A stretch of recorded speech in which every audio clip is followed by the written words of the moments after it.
Hello students, welcome back to our channel. और आज हम लेकर आ रहे हैं आपके लिए स्टाफिंग का प्रोसेस। बेटा, इससे पिछली वीडियो में हमने देखा था स्टाफिंग और स्टाफिंग की इंपॉर्टेंस। स्टाफिंग कितना इंपॉर्टेंट है एक ऑर्गेनाइजेशन के लिए, वो मैंने बताया था अपनी पिछली वीडियो में। और आज मैं आपको बता रहा हूं स्टाफिंग का प्रोसेस के लिए मैं आपको ऑलरेडी जितनी भी डिफरेंट वीडियोस में मैंने प्रोसेस के बारे में बताया है, तो एक बात जरूर बताइए आप बच्चों को कि प्रोसेस हमेशा सीक्वेंस में होना चाहिए। प्रोसेस कभी भी ऊपर या नीचे नहीं होता, उसको हमेशा किस में लिखना चाहिए? सीक्वेंस में लिखना चाहिए। अगर पहला पॉइंट लिख रहे हैं तो पहले के बाद दूसरा, दूसरे के बाद तीसरा, इस सीक्वेंस में ही आपको हमेशा प्रोसेस को लिखना चाहिए। तो स्टार्ट करते हैं प्रोसेस को। पहला पॉइंट क्या है? Estimating man power requirement. Man power requirement को हमें एस्टिमेट करना है। दैट मीन्स कि एक तरह से प्लानिंग सी हो गई हमारे पास कि how much numbers of employ we required, कि भाई कितने लोग मुझे चाहिए और वो कितने तरह के चाहिए।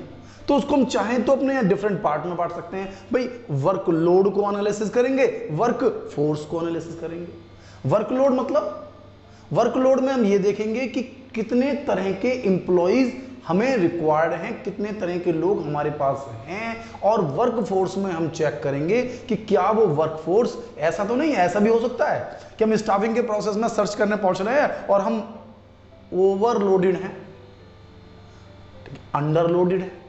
ऐसा हो सकता है एक एम्प्लॉइज के पास बहुत सारा काम हो, और ऐसा भी हो कि एक काम के लिए बहुत सारे एम्प्लॉइज हैं और वो फ्री घूम रहे हैं और काम हो ही नहीं पा रहा। तो हमें उसको मेंटेन करना है। अगर ज्यादा वर्कफोर्स है तो उसे कम करना भी स्टाफिंग का ही काम है, और कम है तो उनकी जगह फ्रेश लोगों को लेकर आना भी स्टाफिंग का ही प्रोसेस है। तो ध्यान देना है हमें कि स्टाफिंग में जो हम एस्टिमेट कर रहे हैं वर्क फोर्स, यानी कि पूरा का पूरा मैंने जो हेडिंग बताई आपको कि पूरी की पूरी मैन पावर को, कि कितने लोगों की रिक्वायरमेंट है, उनकी क्या क्वालिफिकेशन होनी चाहिए, क्या उनसे वर्क हमें लेना है, कौन कौन सी पोस्ट हमारी खाली हैं, उन पर कितना बर्डन है, किस क्वालिटी का, किस परफॉर्मेंस का, किस स्टैंडर्ड का, किस एजुकेशन का पर्सन हमें वहां पर रिक्वायर्ड है। ये सब चीजें हमें जो कैलकुलेट करनी होती हैं पहले प्रोसेस में। एंड देन नेक्स्ट क्या कह रहा है हमारे पास? रिक्रूटमेंट। अब इस टर्म को बेटा बहुत अच्छे तरीके से पढ़ लीजिए कि रिक्वायरमेंट है क्या। रिक्रूटमेंट को आप जनरली पत्ते क्या सोचते हैं? रिक्रूटमेंट का मतलब हो गया सिलेक्शन।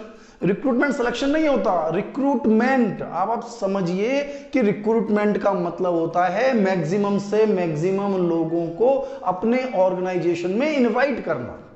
देखिए अब मेरी बात समझिए, मैंने पहली हेडिंग से वर्कलोड वर्कफोर्स को एनालाइज किया और मालूम किया कि मुझे कितने लोगों की रिक्वायरमेंट है। मैंने वो एस्टिमेट कर लिया ना। अब मुझे कंपिटेंट लोग चाहिए। अब वो कंपिटेंट लोग कहां से मिलेंगे? कंपिटेंट लोग चाहिए तो उसके लिए मुझे पूरा एक सिलेक्शन प्रोसेस चाहिए। तो उसके लिए पहले मुझे रिक्रूटमेंट करना होगा। तो रिक्रूटमेंट क्या है? रिक्रूटमेंट का मतलब है कि मैक्सिमम से मैक्सिमम लोगों को हम अपने ऑर्गेनाइजेशन में बुलाएं, जिससे कि बेस्ट से बेस्ट को हम चूज कर सकें। अब आप सोच लीजिए, ये पॉजिटिव एटीट्यूड है ऑर्गेनाइजेशन के लिए। क्या है? एक पॉजिटिव एटीट्यूड यहां मेंटेन करना है कि ज्यादा से ज्यादा एडवर्टाइज करें, ज्यादा से ज्यादा लोगों तक पहुंचे और अपनी बात, यानी कि हमारे यहां कॉम्पिटिट जो एम्प्लॉइज हैं वो ज्यादा से ज्यादा आए, सो दैट कि हम उसमें से किसी बेस्ट को चूज कर सके। तो रिक्रूटमेंट पर ध्यान दे रहे हैं ना। अब क्या है रिक्रूटमेंट का मतलब?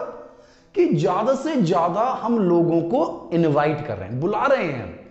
हम डिफरेंट सोर्स के थ्रू उन्हें बुला रहे हैं अपने ऑर्गेनाइजेशन में, जिससे कि हमारे पास क्या हो? चॉइस। भाई मेन चीज तो चॉइस है ना, कि हमारे पास चॉइस है। अब हमारे पास 2 लोगों की रिक्वायरमेंट है, 2 ही लोग सामने हैं, चॉइस क्या है?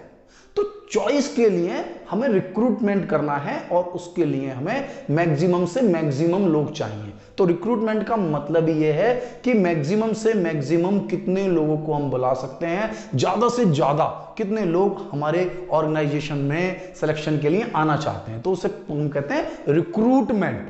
क्लियर हो गया? पॉजिटिव है। नेक्स्ट है हमारे पास सिलेक्शन। मैंने बताया ना, सिलेक्शन के प्रोसेस को भी पढ़ेंगे हम आगे। तो उसमें पहले रिक्रूटमेंट है, तो रिक्रूटमेंट के बाद तो रिक्रूटमेंट था मेरा पॉजिटिव एटीट्यूड कि ज्यादा से ज्यादा लोगों को बुला लें। अब सिलेक्शन में क्या करना है? मुझे सेलेक्ट करना है। अब ये तो आप ध्यान देना कि सेलेक्ट में मुझे ज्यादा से ज्यादा लोग नहीं करने हैं, सेलेक्ट तो मुझे कम से कम लोग करने हैं। तो ये नेगेटिव एटीट्यूड है। तो जो मैंने बहुत सारे लोगों को अपने ऑर्गेनाइजेशन में इनवाइट किया, अब क्या कर रहा हूं? मैं उनको सेलेक्ट कर रहा हूं। ठीक है ना, छांट रहा हूं, अलग अलग कर रहा हूं। तो जब वो अलग अलग करके जो मेरे लिए बेस्ट सुटेबल लोग हैं उनको मैं अपने ऑर्गेनाइजेशन में सेलेक्ट कर रहा हूं। तो सिलेक्शन का काम है, बड़ा सिलेक्शन का काम है, और इसको भी हम एक पूरे प्रोसेस से करेंगे। मैंने ये बताया कि सिलेक्शन के प्रोसेस में रिक्रूटमेंट आएगा हमारा, तो सिलेक्शन का एक पूरा प्रोसेस है, एंड देन हम उस सिलेक्शन के प्रोसेस को पढ़ेंगे। लेकिन फिलहाल जो हम पढ़ रहे हैं वो स्टाफिंग का प्रोसेस पढ़ रहे हैं, और स्टाफिंग के प्रोसेस में सिलेक्शन, कि यहां पर हमें अपने जो मोस्ट सुटेबल इंप्लॉइज हैं उनको अपॉइंट करना है। बताया ना, रिक्रूटमेंट में पॉजिटिव एटीट्यूड, ज्यादा से ज्यादा लोगों को बुलाया, सिलेक्शन में नेगेटिव एटीट्यूड, बाहर का रास्ता दिखा दिया, और बेस्ट कॉम्पिटेंट इंप्लॉइज को हम अपने यहां रख रहे हैं। क्लियर हो गया। थर्ड देखिए, प्लेसमेंट एंड ओरिएंटेशन। तो अब आप बताइए कि जो आपने सिलेक्शन किया है उन सेलेक्टेड लोगों को अब आपको जॉब देंगे। प्लेसमेंट होता है ना, तो प्लेसमेंट का मतलब है ऑक्युपाइंग द जॉब, उन्हें जॉब देना है। सेलेक्ट तो आपने कर लिया, अब सेलेक्ट करने के बाद उन्हें जॉब तो देंगे, उनका काम तो बताएंगे ना कि आपको काम क्या करना है। भाई यू आर सेलेक्टेड, अब क्या करेंगे आप, डिसाइड तो करना है ना कि क्या काम देना है। And then orientation.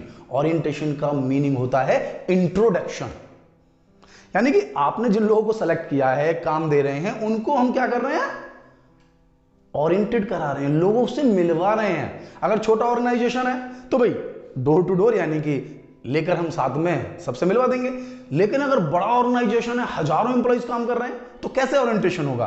तो फिर उनको एक पूरी की पूरी मीटिंग, यानी कि पूरा एक सिस्टम मेंटेन कर लेते हैं, जैसे आपने कभी देखा होगा स्कूल्स में करते हैं ना, असेंबली होती है, ऐसी असेंबली होती है, असेंबली में सबको इंट्रोड्यूस कर दिया। तो ओरिएंटेशन पूरा प्रोग्राम कर देते हैं, या एक पर्टिकुलर टाइम में साल में 1 या 2 बार कंपनी ओरिएंटेशन प्रोग्राम करती है, जिसमें सभी इंप्लॉइज को बुलाती है और जो नए इंप्लॉइज आए हैं उन्हें इंट्रोड्यूस करा देती है। तो बहुत सारे तरीके हैं भाई, जहां पर आपको काम करना है आपसे रिलेटेड लोगों को इंट्रोड्यूस करा दिया, और बाकी पूरे ऑर्गेनाइजेशन से ओरिएंटेशन आपका किसी खास प्रोग्राम में करा दिया। तो ओरिएंटेशन समझिए, बहुत ही इंपॉर्टेंट कंसेप्ट होता है ओरिएंटेशन।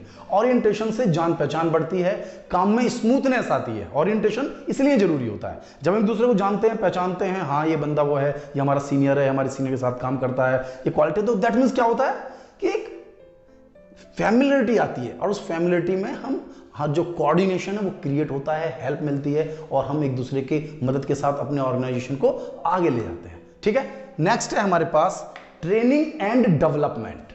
Training and development. अब ये ट्रेनिंग एंड डेवलपमेंट क्या है, ठीक है, आपने अपने यहां सिलेक्शन कर लिया, आपने उन्हें जॉब दे दी, बट अगर आप उन्हें परफेक्ट करना चाहते हैं, आप उन्हें अपने ऑर्गेनाइजेशन में रोकना चाहते हैं, तो आपको उन्हें ट्रेन करना होगा। ट्रेन फॉर दैट, कि वो जो काम आप, जिस काम के लिए आपने उन्हें अपॉइंट किया है, जो काम उन्हें दे रहे हैं, उस काम को सिखाएंगे नहीं, सिखाना तो पड़ेगा ना। कोई नया व्यक्ति को क्या पता क्या काम करना है, तो उसको उस काम की जानकारी दी जाएगी, उसे सिखाया जाएगा। अलग अलग ऑर्गेनाइजेशन में अलग अलग स्टाइल है उस चीज को सिखाने के लिए। ट्रेनिंग इंस्टीट्यूट बनाए हुए हैं उन्होंने, बाहर भी ट्रेनिंग देते हैं, अपने ऑर्गेनाइजेशन में भी ट्रेनिंग देते हैं। अलग अलग तरीके हैं ट्रेनिंग देने के, ये भी नहीं कि भाई ट्रेनिंग कैसे देनी है। तो ट्रेनिंग कुछ कंपनीज अपने ऑर्गेनाइजेशन में दे देती हैं, जैसे अप्रेंटिस प्रोग्राम देखा होगा, on the job of the job, ये ट्रेनिंग में हम आगे पढ़ेंगे, on the job of the job training में। लेकिन कंसेप्ट क्या है ट्रेनिंग का, कि लोगों को, यानी कि जिन लोगों को हमने अपॉइंट किया है, जिन्हें जॉब दी है, उन्हें ट्रेन करना है। जब उन्हें ट्रेन करेंगे तभी वो परफेक्ट वर्क कर पाएंगे, और हम उन्हें डेवलप्ड करेंगे, क्योंकि टॉपिक क्या है, ट्रेनिंग एंड डेवलपमेंट है। ट्रेनिंग देने के बाद हमें उन्हें डेवलप करना है, यानी कि उनके लिए प्रॉपर फैसिलिटीज देनी है हमें, कि वो कैसे सीख सकते हैं। इसके बाद हमारे पास है परफॉर्मेंस अप्रेजल। परफॉर्मेंस क्या है, परफॉर्मेंस समझते हैं ना, कि आपको जिस व्यक्ति को हमने अपॉइंट किया है, ट्रेनिंग दिया, डेवलपमेंट दिया, तो उसकी प्रेजेंट और पास्ट परफॉर्मेंस को हम इवेल्युएट करते हैं।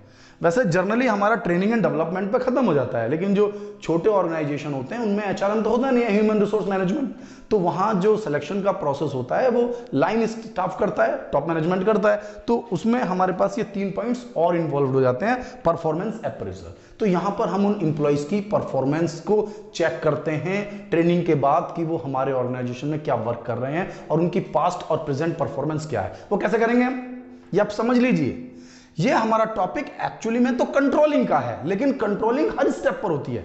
यहां पर हमने इंप्लॉइज को अपॉइंट किया है, तो यहां भी उनकी कंट्रोलिंग करनी है, यानी प्री डिटरमाइंड स्टैंडर्ड। तो कुछ स्टैंडर्ड्स हमने बनाए हुए हैं कि इस चीज को करने के लिए, जैसे आप सोच रहे हैं टेस्ट होते हैं, भाई 11th का टेस्ट देंगे, आप 12th का टेस्ट देंगे, तो टेस्ट के थ्रू क्या पता चलता है, ये एक प्री डिटरमाइंड स्टैंडर्ड है कि हाँ आप में वो टैलेंट डेवलप हो गया है कि आपने 11th कर ली, आप में वो टैलेंट डेवलप हो गया है कि आपने 12th कर ली।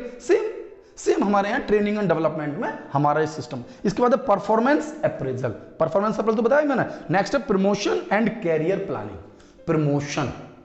प्रमोशन आपने ऑर्गेनाइजेशन में अपने एम्प्लॉय अपॉइंट कर रखे हैं, सब काम बहुत अच्छे स्मूथली चल रहा है, लेकिन कुछ ही समय बाद वो काम में निरस्ता आने लगेगी, डलनेस आने लगेगी, पर के लोग जो आइडियल होने लगेंगे, आइडियल नहीं कह रहा हूं, आइडल, सुस्त होने लगेंगे। तो सुस्त होने लगेंगे तो क्यों सुस्त हैं भाई? एक सिंपल सा प्रोसेस चलता चला जा रहा है, लोग मेहनत कर रहे हैं, वो मोटिवेट कैसे होंगे? आप उन्हें क्या कीजिए, उन्हें प्रमोट कीजिए। प्रमोशन समझते हैं हम लोग? प्रमोशन का मतलब क्या है? उनकी जॉब यानी कि उन्हें जूनियर से सीनियर बनाइए, उनकी मॉनेटरी नॉन मॉनेटरी इनकम्स को बढ़ाइए, जॉब सेटिस्फैक्शन दीजिए, हायर जॉब यानी कि सीनियर बनाइए, हायर जॉब सेटिस्फैक्शन। ट्रांसफर है तो ट्रांसफर कर दीजिए, उनकी रिस्पॉन्सिबिलिटी, उनकी अथॉरिटी को बढ़ाइए, उनकी पेमेंट्स को बढ़ाइए। तो क्या होगा उससे? एक जो निरस्ता है यानी कि एक मोटिवेशन क्रिएट होगा।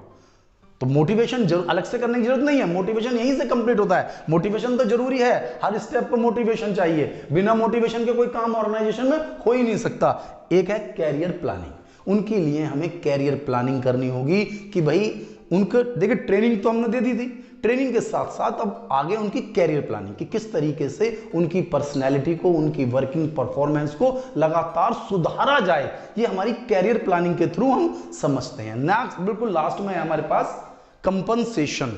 कंपनसेशन तो समझते हैं ना?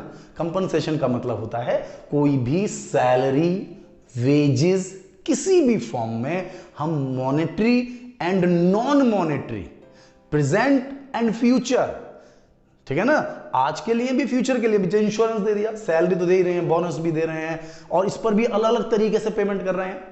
एक हो रहा है कि भी फिक्स्ड सैलरी दे रहे हैं हम कि हम आपको 20, 30, 40, 50 देंगे ही देंगे, एंड देन जैसे आपकी परफॉर्मेंस होगी उसके अकॉर्डिंग अलग से पेमेंट करेंगे। तो कंपनसेशन का मतलब होता है टोटल सैलरी देना।